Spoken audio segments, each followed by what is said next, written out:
moi, ce qui m'étonne beaucoup, c'est cette soudaine libération de la parole de ces femmes politiques. Est-ce qu'il faut s'interroger comme questionnement, pourquoi maintenant, avec quel but, avec quel agenda?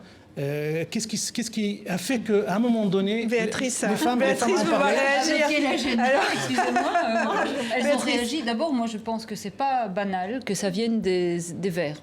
Parce que je pense qu'il y a des partis dans lesquels où des femmes peuvent se sentir plus à l'aise que dans d'autres, qui sont des partis, d'abord la proportion de femmes est peut-être plus importante dans les candidates, et aussi parce qu'il y a une provocation de cet homme qui soudain fait des commentaires, il est évidemment présumé innocent, etc.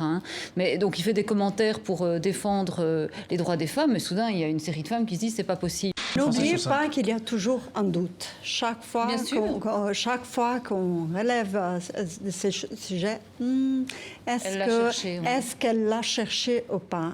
Dorénavant, les hommes politiques vont maîtriser davantage leur communication avec leur entourage féminin. Il n'y aura plus cette liberté de blagues graveleuses, salaces, qu'on jette comme ça, parce qu'on a un pouvoir sur une femme ou sur son entourage. Ce n'est pas simplement dans le monde politique, c'est dans le monde du travail, c'est tout le temps. À partir du moment où on n'accepte pas que des femmes rentrent dans un café, à partir du moment où on considère qu'il faut que des femmes se mettent en association pour entrer dans les cafés à Aubervilliers, là, on peut dire qu'il y a un vrai problème en France. Il y a un problème global en France. Et moi, il y a une phrase d'ailleurs terrible qu'on entend à l'Assemblée nationale aussi, c'est lorsqu'on leur parle des députés, mais quand même ce harcèlement et tout, et vous savez ce qu'ils répondent? Ils répondent, il n'y a pas mort d'homme.